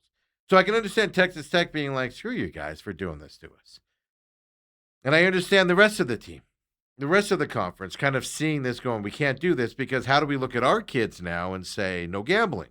Because that kid's going to go, that's fine. I'll just file a lawsuit, get it stretched out, and then I'll go pro after a year. I don't care. So I understand both sides of it, right? And stuff to that effect. But I don't understand why everybody's losing their minds about this now that he's eligible to play. Well, okay, so my perspective is this. Because let me just phrase it this way, Dale, in case I'm not being clear. Him playing, if he's not gambling anymore, and him playing in these games moving forward, why does that matter? Other than they're going to be really, really good. Okay, what happens if somebody commits a violent act and then he says, I'm going to be good from now on? Does he not have to pay any penance? No, I get it. No, he should be suspended and not play college football again. I want to be clear on that. My point is, though, now that he's eligible to play, and he's gone to this thing, he's probably going to be the most monitored guy on the planet with his bank account. Why does it matter if he plays or not? Why are you so in outrage that Texas Tech is going to allow this kid to play if a judge said he can play? What's the negative connotation moving forward? Even if he is betting on his team, why does that affect Arizona State? Why does that affect Arizona? You think he's going to play harder now? This is my question. I get the outrage. He should not be playing. I agree with you guys on that. But what is the outrage other than, well, our guys can't do that? Why can you do that? What's the outrage of him playing this season? Okay, so what's the negative connotation of him playing this week other than people are up in arms about it because Texas Tech is going to be really good with him? here's where I'm coming from. Okay. Number one, because I've always went back to this. When SMU got the death penalty, you're a 17, 18-year-old kid and you come from a middle-class family and some guy goes, hey, here's $5,000 or here's $7,000, and you're supposed to tell him no. Yes. You get hit in the face all the time in all sports now. Well, but it's as simple as, oh, here you don't pay for food here. No, but what I'm saying is, that so happens now, all the time. So now fast forward. Yeah. You get hit in the face all the time with no gambling. Every building you walk into as an athlete, no gambling. Gambling's forbidden. But there's signs everywhere. You get talked to multiple times a year. And so either you have rules or you don't have rules. I agree. And if you have rules, you should be able to enforce them. I agree. If you don't have rules, then obviously you don't have to enforce anything. So that's where the anger is coming from the other ADs. Yeah, because again, there's only going to be 12 teams that have to play Texas Tech this year. Yes. Well, and then the playoff teams. But yeah, if they make the playoffs, I mean, they're not beating ASU. I'll put it this way: if this was Arizona, because Arizona's middle of the, I'll give you a benefit of the doubt, Arizona fan, middle of the Big 12 pack. Okay. Are you as outraged about this as you are because it's Texas Tech? And if this was 4 years ago at Texas Tech, would you be as outraged? Yeah, that's my point. Would you be as outraged? What you're outraged about is you should be outraged about it. There are rules saying don't bet on your own team, and he skirted them, and they're laughing at you saying your rules don't matter to us. Is what Texas. That's what you're mad about. My argument is so we're not going to play Texas Tech coming up or whatever the talk is out there. Why? Why are you going? The enforcement needs to be suspended for the year and things. Why all of a sudden are you going to why is Nebraska making an edict? We're never playing Texas Tech in any sports. Because your outrage is they're pushing this through and allowing it. Because Texas Tech is the one that can stop this. Nobody else can stop it. Right. Texas Tech can be the only ones. Otherwise, they're flooding, and they're not going to do it, folks. Not when your biggest money donor. Unless the biggest donor does something and pulls his money back. Right. And when's he going to do that, Dale? He's going to do that because he gets external pressure that he's not comfortable with. And who can do that to him? Nobody. This is why the Big 12, and Robert nailed it here. That statement says they are scared of a lawsuit. The Big 12 decides, no, Texas Tech has these punishments. All you're going to do is get sued. And then you're going to have to go through the court system. Possibly lose it. Get calls from your lawyers saying you owe us money. Exactly. And it's like, what? I get the outrage, but we're all outraged because Texas Tech is doing what SMU did back in the day, what USC did with their punishment. You can even take it to that step to what Michigan's done recently and the outrage of Michigan and their antics and stuff like that. You're doing it because they're literally flaunting the system. That's what we're mad about here. But again, why do you have to look at it as Pac-12 athletic directors and go, well, we don't want to play Texas Tech or Big 12. We don't want to play Texas Tech this year. Why are you outraged about that? Other than they're going to be really, really good. And they're doing something that you're not allowed to do. If this happened at Arizona State, if this happened at Utah, Baylor, well, Baylor might be different. Their boosters might spend that money. You're not in this position. You're not outraged about it, and the player would be out. You don't have the lawsuits to sue out there. It's up to them. That's just more of my thing is I get your outrage, and you should be. He should not be allowed to play. Rules are rules on this front. I'm a guy that's like, okay, you can bend the rules on the gambling. You cannot bend the rules because you cannot, as an entity, and this is my problem with the NBA, the NFL not correcting missed calls out there, is you're setting it up. What's the first thing you hear when an umpire in a football game does something and misses a call? So we should check his bank accounts.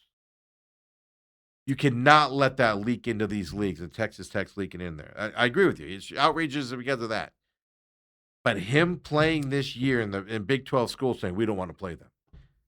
Why? It's not going to affect you if he's betting on his team. It's going to affect Texas Tech if he's betting on his team. Here's what I think might be going through their minds is the fact that Nebraska could give two hoots about Texas Tech. I know. They're going to, if they play them in football, they're going to play them once every 5 years. But they're saying every sport, too. Right. I'm just saying probably in almost any sport. Yeah. If they're going to play them, it's going to be once every 5 years. Yeah. Unless there's it's a basketball tournament. Volleyball, which Nebraska's really good at, they might have to face somebody and go, well, we're not playing them in this sport. Yeah. Well, we're not going to schedule them during the regular season. Obviously, if you play them in a tournament. I want to know if that's the case. I guarantee you Nebraska will play that game. Yes. Yeah, you're not going to forfeit a game, but you're just not scheduling. Yeah, them. that's my point. But I think you're not forfeiting Texas Tech if you're in the Big 12. I think what's going through these schools' minds is, and understand I'm not naive. Every school has stuff that it probably, if everything was laid bare, open, you'd look at every school and go, oh my God. You'd be shocked. But the thing is, they understand the NCAA is helpless in this situation. I think this is where the outrage is coming from. All they can do is sue or lay down a decision, and then if they're sued, they very rarely can stand up to it. I think that's the outrage. Is for the first time, everybody has looked at the NCAA as a nuisance, and you can get a bagel, but you can't get cream cheese on that bagel. Stuff to that effect. Yes. And everybody's kind of like looked to the NCAA as these are the rules we have to follow. I think for the first time, Big 12, especially now with this situation, but other conferences are sitting there going, and the NCAA really has no power. Right. And that's what now you have the posture to say, well, we need to control our conference. We're seeing SEC and Big Ten already kind of do that to a certain extent. We'll break off if we don't get our way. Okay, well, you're not going to survive, so have fun doing that, Tigers. But now I think the Big 12, there might be a little bit of panic here on the Big 12. You kind of led me to this. The Big 12 might be going, uh-oh. We ain't going to survive without the NCAA as our parent. We've kind of like hidden behind that. Now we're going to have to survive as our own individual entity here because the NCAA is powerless. All we got to do is sue them to stretch this stuff out. Yep. So if we're thinking that way, the Big Ten and the SEC's thinking that way. Oh, go ahead, NCAA. Give us a fine. We'll just sue you and move on. I think this is what everybody's afraid of, is I think everybody, whether you believe it or not, I think everybody's waking up going, there are no rules. They literally just legalize gambling until the court case moves through at the end of the season. They said, go ahead and gamble on your team. Yes. Because you know what? We're going to suspend you. You're going to sue us. You're going to win it, and you'll keep playing. That is literally what the judges just told us. They have legalized gambling by sports players.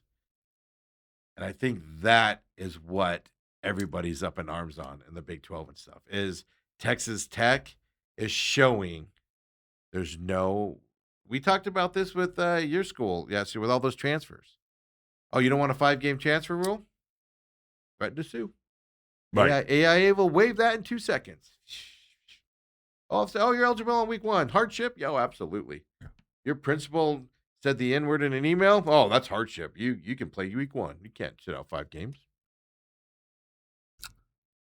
That's all you're learning here. Lawsuits, you have no power. Lawsuits will win every time. And I think that's what everybody's up in arms. So what can you do in lieu of that? Well, guess what? If you go play Nebraska in any sport, it's going to be a full arena. Yes. You're going to make money. Yes. Now, we can take that away from you because guess what? We can schedule Texas Tech or New Mexico State. But here's the problem that the Big 12 has. Every other conference can say no Texas Tech scheduling, and that'll hurt Texas Tech because then they're going to have to play lesser teams in conference, and that's going to hurt them overall. Right. But in the Big 12, the lawsuit is the problem. The Big 12 has just been told by a judge, go ahead, kick Texas Tech out. Put a punishment against Texas Tech. Enjoy your lawsuit that's coming. Enjoy the fight. And what they said was, we have the money to fight you, and we're prepared to do it. That is more scary. The old adage is, like my adage is always like with my rental homes, that they're set up in a way, it's not the lawsuit I'm scared of. We'll probably win most of them. It's avoiding the lawsuit and saving the money to fight the lawsuit to win it is what you want to avoid. Right. Not working for the city of Mesa. Unless you have more money than you know what to do with. Yeah, which Texas Tech does. Yeah. Texas Tech has more money than the Big 12 has to fight this. And now, right now, it looks that way. Now, can they pull it back and stuff like that? I think that is what the conferences are learning right now. And I think that's a lot of the outrage. Don't get me wrong, the outrage is he gambled and stuff like that. But I'm just fascinated. And there should be outrage. Every time Texas Tech plays, he throws an interception. Even Texas Tech people are going to be like, oh, What was his number on interceptions today? Did he go over on that? Oh, wow. Yeah, see, I wouldn't even go that far with it. I'm just saying there are so many things, like you said, just to explain a little bit. There was a case against the NCAA because they said if you have just a bagel, it's a snack. Yeah. If you have a bagel and cream cheese, it's a meal, and you can only provide so many meals per day for your athletes. Jim Harbaugh got suspended for 4 games because he gave a kid a sandwich. Yes, and so there's asinine rules, and then there's what I would consider real rules, and there's no gray area in this. There's no gambling. There should be no gray. There's no gray area as far as did he actually bet? Yes. Did he bet on college football? Yes. Did he bet on his own team's games? Yes. It's documented. You can see every bet, people that I don't understand as much as Steve does or somebody else, but anything you do on your phone, there's a footprint somewhere. Mm-hmm. So you think you're being sneaky? You think you're being sneaky? Yeah. Oh, your wife or your husband doesn't see it. They track it. Somebody's tracking it. Well, in the NFL, a bunch of guys got caught in the NFL because a guy loaded up the app on a team plane. That's a no-no in the NFL. Got suspended a couple games because he just loaded. And guess what? Didn't even show that he bet. He just loaded it up on a team plane because in team functions, you're not allowed to load it up. And guess what? In the NFL, there's nobody to sue but the NFL, and all they're going to say is, this is the rule. Yeah. Collectively bargained. And that's the issue here. I think this is going to fund this. You know, we have this Wild West and we want to make changes. And all I'm trying to say on this is going to be a situation that's going to fundamentally change college sports. Whether we go to a collective bargaining situation or you know, on the NIL side or something to that effect, this is going to be one of those things that's going to push you. Because with the NIL, people want change. Some schools love it the way it is because they can pay whatever. Texas Tech. Some schools want change because they don't pay that much. Arizona State, Arizona, et cetera, right? This could be something that could band everybody together because the lack of enforcement. This is showing that the NCAA is it's worthless. It's been talked about for years that the NCAA is kind of powerless when it comes to certain things. But it was small stuff, like the bagel situation. Yeah, but this is now putting it in the national spotlight. Gambling is something you cannot mess around with because you're going to get your butt sued. And on top of it, as an entity, if you're the NCAA, you're going, okay, no gambling, but every other commercial is FanDuel. It's about FanDuel or DraftKings or whatever else is out there. You can if you have enough evidence and you get all of a sudden a $1 class action lawsuit from people that put $10,000 on this game, and you find out somebody's gambling on that, you're going to set yourself up for a lawsuit as an entity that you didn't stop it and it's a sham and stuff to that effect. It is. This is a slippery slope that is fascinating. But that commissioner's comment there, most importantly, tells me they either know it or they've been told, go ahead, do something. And we'll see you in court. And the Big 12's like, no thanks. No, we're all right. We're good. Something that's going to have to keep an eye on. Does this die down before the start of the season? This is what you're going to kind of have to pay attention to. I think you'll have those naysayers when he goes to opposing stadiums that'll kind of like have fun with them. I don't think it actually hurts anything. He's going to be the most watched human being on the planet, whether he has a good game or a bad game. And his numbers are going to be what? FanDuel, DraftKings, BetMGM, Caesars. They're all going to be watching Sorsby's numbers. And if they see weird numbers being placed, it's going to be reported to somebody by those entities. They have to do it. So it'll be fascinating to see here. But could this be the problem that spurs college football to get some teeth behind it? Is the question that you're going to have. Is the question I have. Because if it's not this, I think it's just going to be the Wild West moving forward. Something to keep an eye on. It's kind of the Wild West right now with the NIL, the transfer rules, hopefully the 7-year college players is going to be dead and gone. Yeah. Well, I mean, there's this bill going through Congress right now that the big schools are against it because it's going to cut down on how you spend and stuff. The smaller schools are all for it. It's that whole debate's going on right now. If you want to delve into those weeds, go ahead. I'm watching it, but not something we're going to spend a ton of time on here until it passes or whatnot, stuff like that. But it is interesting that they're trying to pass these rules for college football, basically giving them an exemption like a professional league has, which will give them some teeth, but some law backing it and stuff, like the professional leagues do. And there are teams that are against it and entities against it because they won't be able to do what they've been doing, and they're going to be restricted a little bit. So it is fascinating to watch that little wrinkle. Hey, we're trying to regulate this a little better. And there's people going, we don't want regulation. We want to keep dumping a ton of money on it and stuff to that effect. It's fascinating to watch. We'll keep our eyes on it, of course, out there as well. Dale, before we take our break here, retirement speeches can be fun things. They can be sad. People like Dale will cry. And Steve will make fun of you. I just don't. When you're ready to retire, now, I told you before, I'll accept tears if you're being forced out, meaning injuries, and you can't keep doing it and you still want to play, but your body's not letting you. That's different. But if you're going out on your own terms, there should be no tears. You should be ready to go. That's the difference, Dale. Steve, you're putting parameters on it like you're the NCAA. I am. I can't put cream cheese on my bagel. Exactly. No tears if you're making the decision to retire on your own when you still have plenty left. You just can't. You just can't cry in that situation. My only rule that tells you you're not ready to retire, doesn't it? Right, but your body's kind of telling you are.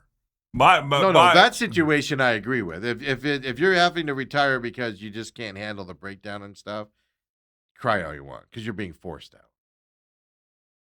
This yesterday decided to do it on his own, and he did it manly. So you're going to praise Joel Bentonio. Your only stipulation is what? My only stipulation was you can only retire once. That's the other side. Oh, my God. The Brett Favre, the Aaron Rodgers of the world drive me nuts. Well, I haven't seen Aaron Rodgers get emotional, but Brett Favre cried a couple times. Oh, yeah. No, but just the whole, I'm going to retire. I don't know what I'm going to do. Stretch it out. It just drives me nuts. You know what you do. Settle down. You just want to be in the news cycle. So Joel Bentonio, Browns guard. I said this, I might have said it off air with Coop here yesterday. I don't remember if I said it on there. It is amazing if you look at the Cleveland Browns have had some really, really good offensive linemen over the years. Yeah. And sometimes they've had them there at the same time. And their offense has been atrocious. Yes, you got to have a quarterback, but their running game's been atrocious. But they've had some really, Joe Thomas, Joel Bentonio's really good. They have a couple of other guys right now that are really good guys there. And it's nauseating. Bring those linemen to Arizona, would you? We could use them. Jeez, can you imagine that? We could use them here. Everybody will mock it. But the Browns, if there's one position the Browns have not screwed up on over the years, it has been offensive line for the most parts out there. But he goes there and he does his press conference yesterday to retire from the Browns. And, you always praise teammates and stuff like that. I absolutely can't get enough of what he said at the beginning of this. Let's go to his press conference yesterday. Joel Bentonio, guard from the NFL. I was drafted the same year as Johnny Manziel, and we actually roomed together. I learned some things not to do from him. I got the opportunity to play with and learn from so many guys. I learned how to be egoless from Nick Chubb. I learned to always smile like Christian Kirksey. I learned to chief slam from David Njoku. I learned how to be fiery and competitive from Baker. Does he think he's still friends with Baker with that comment? Do you think that was like, well, I'm not Baker from Johnny Manziel. Do you think that was Johnny, you'll like this. I'll mention Johnny first. Or do you think that was learn a lot not to do from that guy? No, I think that he probably saw Manziel at his worst and said, I know I'm not going to do that. Yeah, well, no, that's what I'm saying. But he said it kind of with a smile. Yeah. My point is he did that first. And then he went to the guys that he appreciated playing with and stuff like that. I found that interesting. But I love that stuff when they do that. It kind of gives you the insight. I roomed with him. I don't want to be like him. I did the opposite. It's so great. But I just wonder if he's still friends with Johnny Manziel or not. I don't think he really cares. But Bentonio, 12 years, All pro. started 178 games in Cleveland. Yeah. All pro, Pro Bowls, not one of the best to do it in this time. And not the, hey, he's the fifth alternate Pro Bowl guy. Not like his quarterback. Yeah. And again, he's a guy that you really don't hear about because he's been in Cleveland. Yeah. Well, I mean, Joe Thomas, same way. Yeah. I mean, Joe Thomas, it was like, this guy's a future Hall of Famer. Joe Thomas played famous. every snap. And was shut down offensive lineman. Yeah. It is amazing to sit there and go through Cleveland's offensive line and just be like, all pro, all-time great, Hall of Famer. And I'm not talking 20 years ago when Brady Kosar was there. I'm talking during this stretch of ineptitude from this Browns organization. And their offense still can do nothing. Just goes to show you some things out there as well. So, yeah. ESPN, by the way, an hour ago put out this. Big 12 athletic directors held a spirited call Tuesday with the commissioner, making it clear they are united around the notion that Texas Tech QB Brendan Sorsby should not be eligible for next season. So getting a little bit of specifics coming out is what we are finding here as well. The only way to do it is to put pressure on the Texas Tech booster guy, or Texas Tech in general. How do you do that? It's going to come down to, it's going to cost you money. It's the only way it's going to happen. Right. To go from there. We'll get into more NFL talk. We have LaFleur talking about Brissett yesterday. LaFleur talking about Sweat yesterday. Both are in practice. Both on the sideline yesterday. We'll see if they practice today. I also got a question for you about a guy named Mike Babcock. Oh, my buddy Babby. Babcock. You know who he is? Yeah, hockey coach. Former hockey. Former hockey. Might be one again, though, Dale. I don't know what Dale's talking about. Come on back, folks. Let's find out together. The main event.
And we're back here, main event. Dale has let's do the hockey thing real quick since we talked that earlier. Yeah, I mean, what's your question about good old Mikey Babcock? Mikey Babcock, obviously, that's stupid. The Edmonton Oilers are talking about hiring him. He was with the Columbus Blue Jackets. That was his last team. 2023. And now they're talking about hiring him. One of the reasons is because they wanted to hire the former Vegas coach, who got fired. Cassidy. Who got fired, and Vegas is not allowing them to. Yep. But they still have him under contract for another year. Right. Yeah. And in hockey, if you don't know, in hockey, you get fired doesn't mean you can go get another job. You're still under contract. It doesn't make sense to me. Hockey should be like football, where fine, you get fired from our team, go work for that team, and then I have to pay you less. There's an offset Yes. to where, hey, Hockey if we're paying you $7.5 million, you go get a job for. Hockey doesn't have that. And I don't know why. I don't know why. That does not make sense. But this guy, when he was with the Mighty Ducks of Anaheim and the Detroit Red Wings. Let's put it this way: a long history. A long history of not so nice things. Yeah, I mean, he wanted to see players' pictures on their phones, invading their privacy, things like that. He even went to this Mitch Marner, who's now in the news again. Yep. Well, having a hell of a playoff run. Well, he was good in Toronto too. It's just they could never advance. Yeah. He asked when Mitch was a rookie. He said asked him to rank the hardest working players on the team, and then shared that list with the rest of the team. Yep. As a rookie. Yeah. There's never any investigation. Does that go over well in the locker room, Dale? That doesn't go over very well. But whoever was going to hire him, the Oilers. Okay, yes, the Oilers are the ones looking for him. They want to hire him. Yeah, he's 63 years old. He's a great head coach. The NHL never investigated. Well, no, because he resigned, so they just dropped everything. But they did say, you want to come back and coach again, we need to investigate this and see if you're eligible to come back and coach. Right. But because he resigned, he just quit to let it all go away. But it's more than just looking at phones and demanding and that stuff. It was a lot of, there were some question marks if some of it went to legality stuff. Right. And the NHL just dropped it because he resigned. So the fact that the Oilers want to hire him, the NHLPA has now said, well, hey, NHL, why don't you do your investigation? And the NHL came back and said, why don't you hire him first? Then we'll do our investigation. It does look like, though, as of 15 minutes ago, the NHL is going to do an investigation into him to see if he's eligible to rehire. I have multiple questions about it. One, a lot of people do think Babcock got a raw deal in this. A lot of people think that. Really? They do. But it's got to be investigated, and he did some shady stuff. I know they wanted Cassidy, and he's not available to them. But why, if you're the Oilers, are you doing this? Why are you sticking your neck out for this guy now? 63 years old. Why as a coach since 23. Why you just came off a season where there are question marks on the team's toughness and things to that effect. And he's a tough coach. Don't get me wrong. But why go through all this? I bring this up all the time with the Cowboys, like every offseason. Just distraction this, distraction that, distraction. Yeah. Why do you want to do this if you're the Oilers? Because even if it comes out and they go, okay, he did this bad stuff, but yes, he can coach again. It's going to be out there what he did. There's not another guy that can coach? That's the argument. That's the argument I got. He was a great X's and O heads coach. I know I said earlier he's a great head coach. He's a good X's and O's head coach. He just does some shady stuff on the. Got the Ducks to the final in his rookie year there as a coach, and heck of a coach there as well. He's like that old school head coach that crosses the line. I think Varsity Blues, if you've seen that movie. He won a Stanley Cup in Detroit. Yeah. And it's been issues everywhere he's been. I just don't. One, I think it's chicken bleep that the NHL dropped they should have still gone on with the investigation, even though he retired. Right. To get it out there. And I think they need to do it now regardless. I don't think you should have hidden behind that stuff. Get it out there.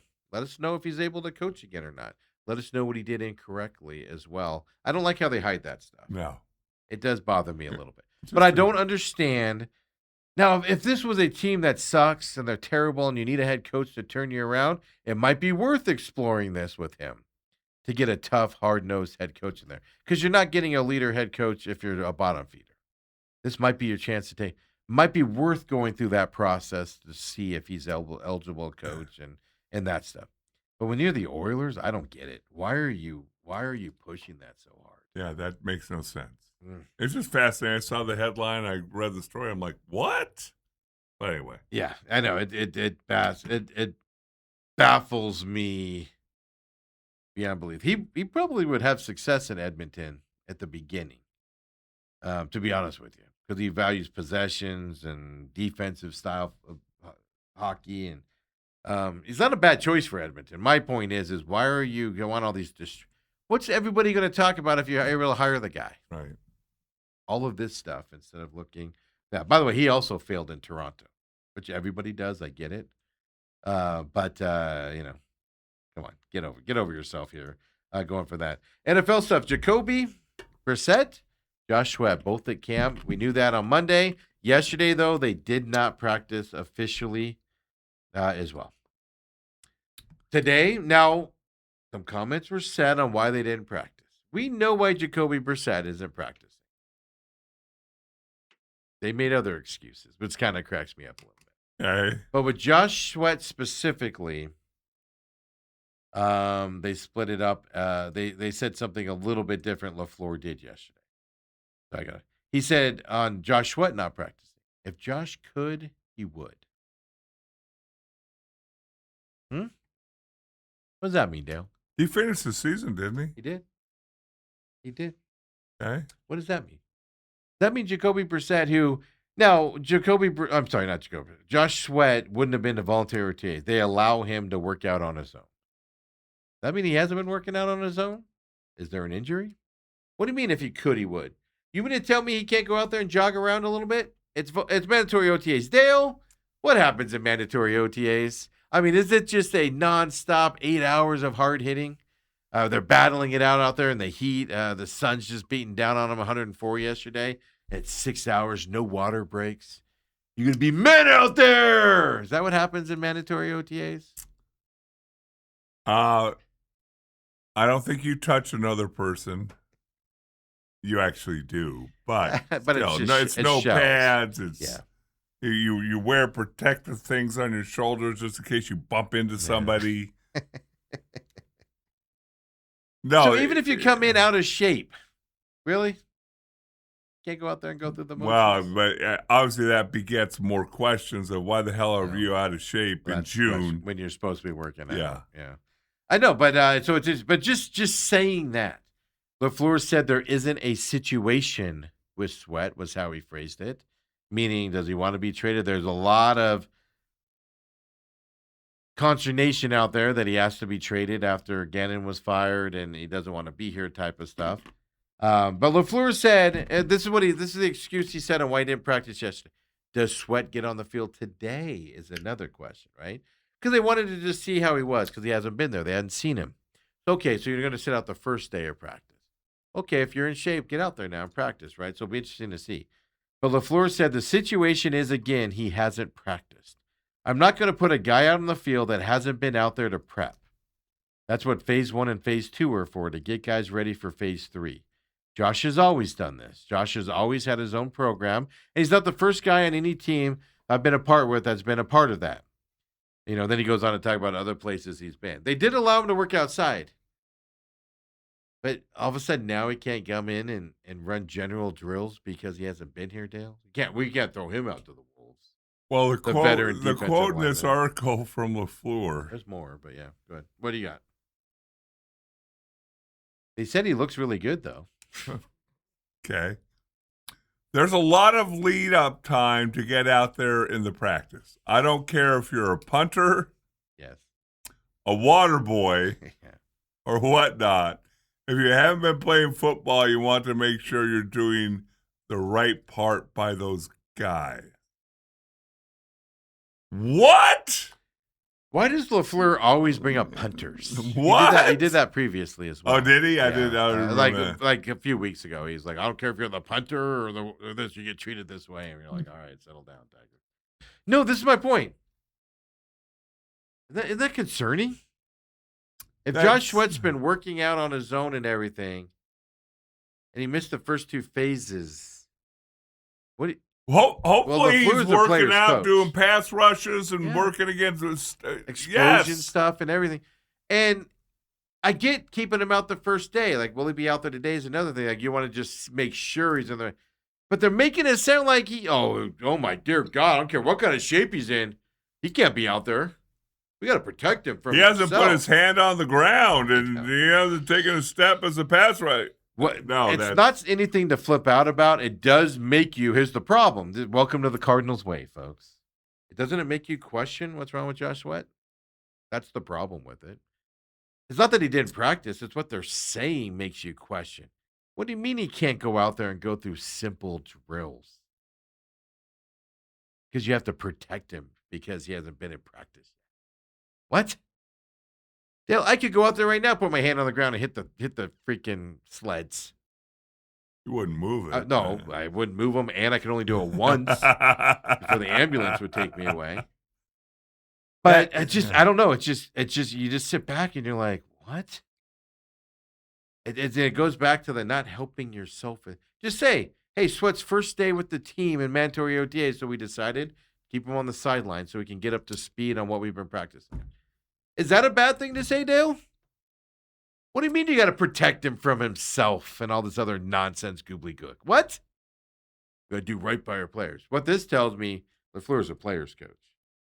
We might have another. Corey Lavello? No. Well, what's the football coach from Texas Tech? I just forgot his name. The one that lived up in Scottsdale and doesn't wear socks. Gosh, what is his name now? I can totally picture in my head right now. We have another player's He coach. lived in Paradise Valley, Yeah, by he the did. way. Yeah. Oh, is that what it was? Cliff not Kubiak. Kingsbury. Yeah, Cliff Kingsbury. Thank you. We have another player's coach on our hand is what I think we got here. I don't know if that's good. But then he said about Jacoby Brissett. He was in the meetings, he said. Jacoby was there. LaFleur added Arizona was able to see that where he's at after being away all offseason and where his body's at. Now, that's the other side of it. That's what I'm saying. Just say that on day one. Hey, it's their first day here. They have to do their physical. We got to make sure they're in shape. They're doing the right things when they're away from the program. That's all you got to say. Not this other gobbledygook. We got to protect him. Protect these. I just pulled up this other article. If Josh could, he would right now. He's in a good. Asked about why he didn't practice. I know. That's what he said. If he could, he would. He's in a good spot. He looks good. Looks really good. I had a good conversation. I'm not worried about Josh Sweat at all. It's not injury related. He hasn't been here. When guys get here in phase one on day one, we don't practice. Why am I going to do that to another guy? That seems neglect on my. Yeah. What? So this is my point, though. It seems like neglect on my part. What? But why can't you just say it's his first day at camp? We don't have guys come in and practice on the first day. We got to make sure they're in shape. We got to make sure they're ready to go out there. There's nothing wrong with saying that, Dale. But then he adds that other stuff. Well, we don't do that because that would be neglectful on my part. We can't put stress on him. And then the end all. If he could, he would. Is what worries me about that statement. I'm done with this saying. Having a ramp up, and this is the article writer, Tyler Drake. Yeah, Tyler Drake from 98.7. Having a ramp up process and not wanting to throw somebody into the fire on day, into the fire. Why do you think I asked you? Into the fire? Are you freaking kidding me? Yeah. We showed up to training camp in Austin night before, did weigh-ins, conditioning check in Dallas beforehand. And the morning of, we're doing full pads. You pass your physical, and you're out there. You're out there playing. Inside drill, full contact. Take the running backs to the ground. That's getting thrown into the fire. Dale, he's missed the last two OTAs. It would be negligent for us to put him out there. Oh my God. On a day where we're just going to run through some drills. That would be negligent of me as a head coach. Oh, we know what's going on with Jacoby Brissett. To even put it out there that, he's been away for a while. We need to make sure just say they didn't practice because they haven't been here and they have to pass their physical and go through all their stuff. We'll reevaluate it tomorrow, which he did eventually say. Whether Brissett or Sweat practices today, he said, I'm getting ready to watch this tape and figure out what exactly the schedule is going to look like tomorrow, so we'll reevaluate tomorrow. That's all you got to say. To say it's negligent for me to throw him into the fire, to put him out there to say, it's just we don't do this because we're worried about the guys that aren't here for phase 1. They're too stupid to handle phase 3 because phase 1 and 2 was so tough. Might as well just say that at this point. What are the Cardinals doing, man? It's just more BS from these guys and stuff. And I get it. They're covering for the players and things, but just there's nothing wrong with saying it's their first day here, guys. They're doing the meeting room. We're asking them to go through some things before they get out on the field. Some conditioning things where we want them to lift some weights. He looks great, Steve. I know. He looks good. I talked to him. He looks good. I look good when you talk to me too, but don't ask me to go run a mile. Looking at somebody doesn't mean anything. Actually, I'm the opposite. You'll look at me and be like, that guy can't run 300 feet. Yeah, no, Dale, but that's your Arizona Cardinals. Oh, my goodness. They do have a little bit of Lavello in them where they over-explain. I was going to say, it reminds me too much of the Arizona Diamondbacks. Yeah. Throw him into the fire? Day one. Where they're going through drills. No, going through drills with helmets on. Throw him into the fire. Get the hell out of here. 3 games. You throw everybody in the fire. You won 3 games last year. Yeah. Hey, go out there and do this drill. Stretch out, run on the sideline, go into the locker room. You have a stretching period. Every team that I've ever bet on has a stretching period. They did participate in that, though. I did read that. Get your ass out there. 3 wins. Dale, look. It's June 10th. If we overwork them now, what are they gonna be like in September? What do you do? You're saying for the playoff push in December? Our bye week is until week 72. We got a long season ahead of us. God almighty. That just literally made me nauseous. That's why I wanted to bring that up today, folks. Just to throw him into the fire. Just to watch Dale's reaction of that as well, because I agree with it. It's just. He's going to go against Paris Johnson. Paris Johnson's been in the league 4 or 5 years. They're going to play patty cake. Yeah, they're not. They're going to play patty cake. I know. Yeah. Paris is going to go, all right, man, I'm going to. You come in and I'm going to make you look good on this one. You make me look good on this one. You don't even say anything. You're just like, I understand you. You understand me. We're going to play patty cake.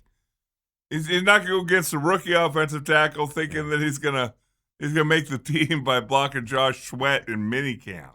The Robert Ann says, who's teaching these coaches to answer questions? Between LaFleur and Lavello, they make it worse. That's what my argument's been all along. Every time Torey Lavello opens his mouth, and I've got a clip for you here, folks, in a minute that you're going to want to throw something. So take your objects away from your desk right now. We're going to get into this here. But that's the problem. Say what the situation is. Move on. We don't need the explanation of throwing him into the fire and we got to protect him from himself. And hey, it's his first day here, folks. We're just giving him the day off. We need to make sure they're in shape.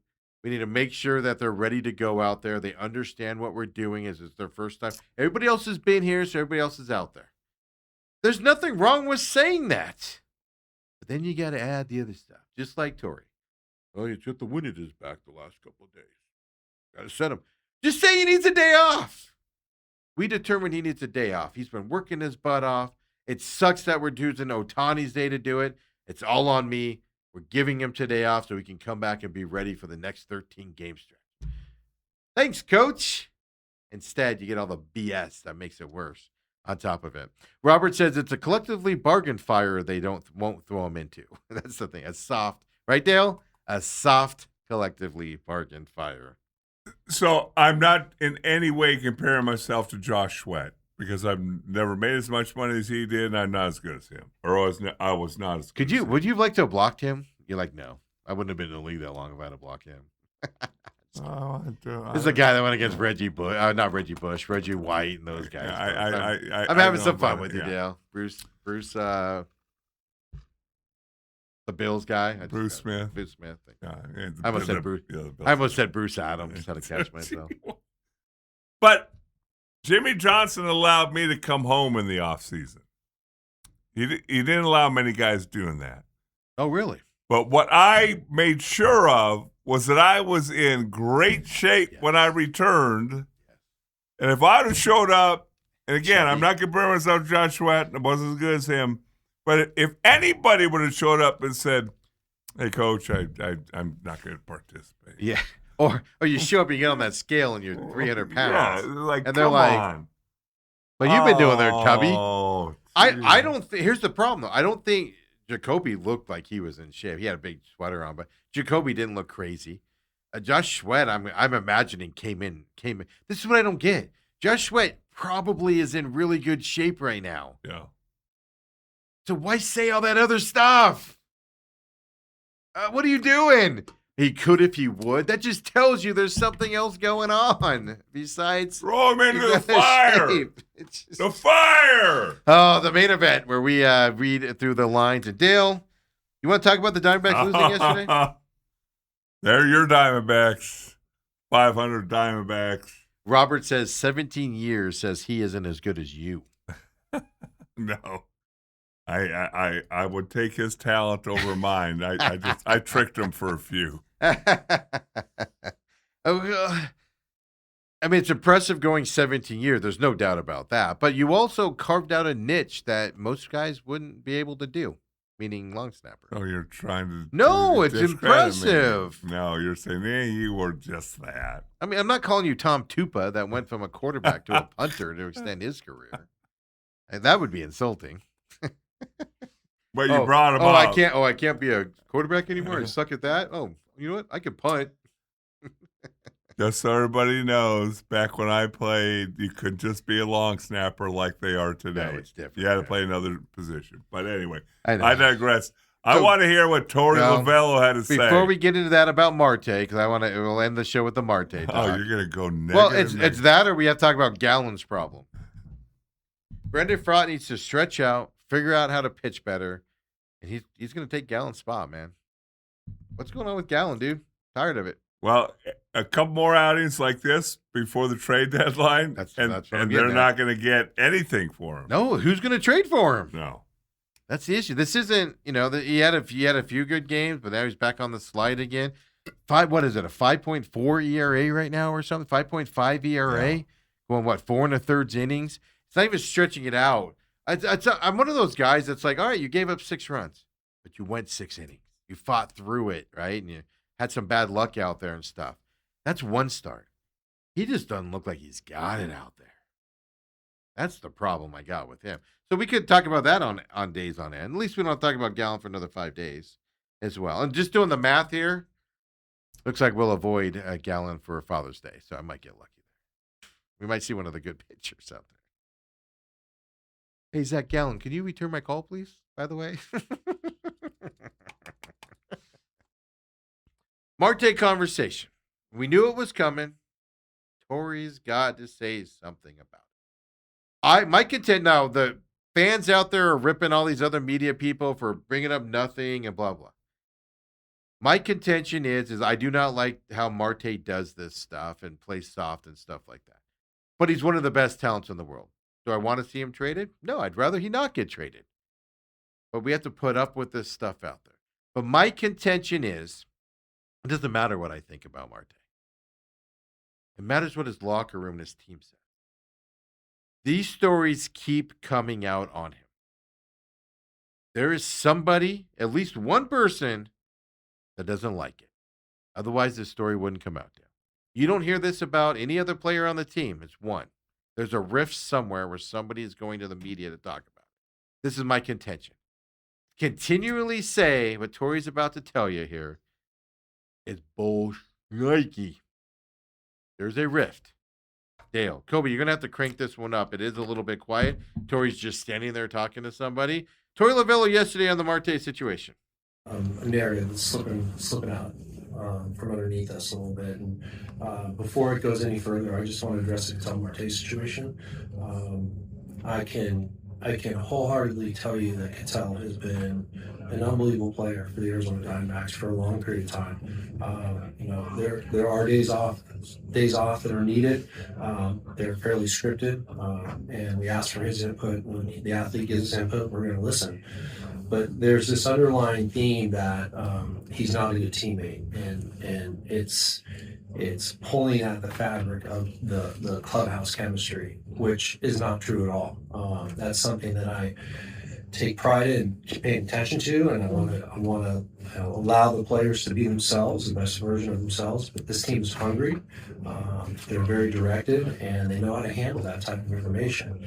What I ask that stops is that that theme that something is wrong in our clubhouse or something is not right in our clubhouse because of Cattell Marte. That couldn't be further from the truth. He's been a great teammate, a great human being, a great husband, a great father, and he happens to be one of the best players in the National League. And that's what I'm going to focus on. He's going to help us win baseball games. He's going to help us get to where we got to get to. It's just one of those things where it's spinning away from us, and I want to make sure that I address it and defend the player because I believe in the player and I know the player and I know where his heart is, and it's about being a good teammate and winning baseball games. What did he not address there, Dale? He did not address Marte coming in and dictating what days he wants off. His concern is everything he said was right. Marte is a heck of a baseball player. Tons of talent. He's going to win him some baseball games. Could be a leader on this team, 100%. You notice what he didn't address? Didn't address Marte. What he's concerned about is that there's a fracture in the locker room. How can there not be when this story keeps coming out to reporters? There's no other explanation. It's right there in front of us. Somebody has an issue. And they're sitting there trying to tell us nobody has an issue. Not one person has an issue. Well, what I was thinking about yesterday after we talked about it on this show, on the podcast I do. John's podcast. The John Holmberg Empire. I have a feeling that somebody, and I agree with you, there's somebody, and it's probably not a young guy, it's an older guy, so you could probably process elimination. Just because it was Bob Nightingale tells me it's a veteran. Yeah. If it was a local guy, probably a young player. Yeah. I can't imagine that it was not tried to be addressed in private. Yep, and they were shut down. And obviously, was whoever this was, if you want to say Arenado, we got to come up with a name. Whoever it is. I mean, just name's Perdomo. You can put anybody in that comment system. But we don't want to single somebody because we don't know. We're just speculating. But try to address it. Was rebuffed. Mm-hmm. Said, "Go screw yourself." Yeah. And so this person said, "Well, let's get this out." Now, the thing I didn't even realize, he's played in 61 of the 65 games. It's again, this is why I want to be careful. Because everybody's taking it as everybody's saying Marte doesn't play. Yeah. No. It's when he takes his days off and why he takes his day off. And I blame Torey Lavello. You guys know this. I blame Torey Lavello for one specific thing. For the love of God, stop saying he's sore and his hamstrings are tight and his back hurts and he's tired. And that's a team. Stop it. Yeah. Just say we're giving Marte this day off. He's a veteran. He's played 13 in a row. We're just giving him a day off. All you got to say. You're not doing the player any favorites. That's what's weird about the situation, is they're telling us there's no rift in the locker room. Then why does this story keep coming out? Nobody has a problem with Corbell Carroll. Want to know how we know, Dale? Stories like this aren't coming out. Nobody has a problem with Perdomo. How do we know, Dale? When's the last time we heard Perdomo has these issues? It keeps coming out on one specific cat on this team. Right. There is a rift somewhere. Stop telling us there's not. It's obvious there is. Locker rooms, and you know this as an NFL guy, when things go to the media, it's because people can't solve it internally. And then they're like, fine, we'll get it out there and have it be solved that way. They go outside the system. The only reason. Otherwise, this would be in the locker room only. It drives me nuts how they continue. Just to gaslight us that there's no issue. The fact It's in the media means you're telling me Bob Nightingale and last year the media people made it up. That's fine, fans. Take it out on the media that keep arbitrating it and stuff like that. Keep blaming it on them. That's fine. Doesn't matter who you blame for it. You're not paying attention that it keeps going out to the media about one guy. Somebody or somebody's has an issue with it, and they can't solve it internally. I think it's a player. I think it's a veteran player. I'm just guessing at this point. I also don't think it's coming from, anybody in the staff or anything to that effect. Because Torrey has to rally around him and stuff like that. But Torrey wants the narrative of there's a rift in the locker room because of Marte. How can there not be a rift with somebody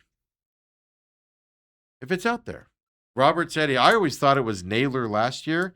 Because last year I even thought it was a veteran player also that floated it after those players that would have given their left arm to play in the All-Star game and then go for this playoff push and everything. That slump cost Naylor, right? He ended up getting traded, right? Who was the third baseman last year? Ended up getting traded because of Marte not showing up for that push, right? And stuff like that. Suarez. So they got traded. A lot of guys got traded. Merrill Kelly got traded last year because the team went on a slump when Marte wasn't here and stuff to that effect. So that's why I think it's a veteran side of it. But I just don't. And I get you got to say what you got to say publicly. I get it.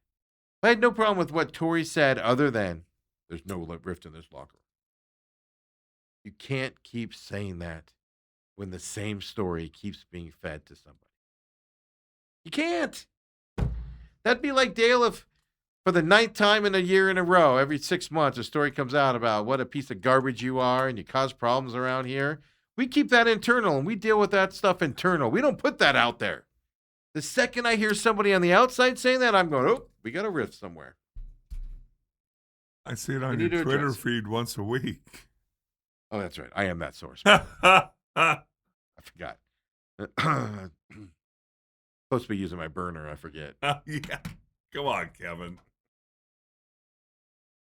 So I don't know. It just Torrey thinks that statement's going to squash it. It's something to keep your eye on. And does it? This will be what I want to pay attention to now. Does it come up again this year? Well, the thing is, how do you put it out? Well, you put it out by winning and Marte playing and contributing. Like you did in that 13 games. There's no coincidence it came out when it did when he's 2 for 32 or whatever he was. There is no coincidence. Somebody in that locker room or somebody within that organization thinks he's not doing enough to get out of this slump and support this team. And they voiced it to a reporter.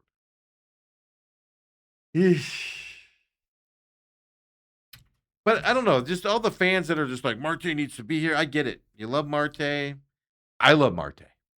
I just don't like that other stuff. That's fine. We all have different opinions on that.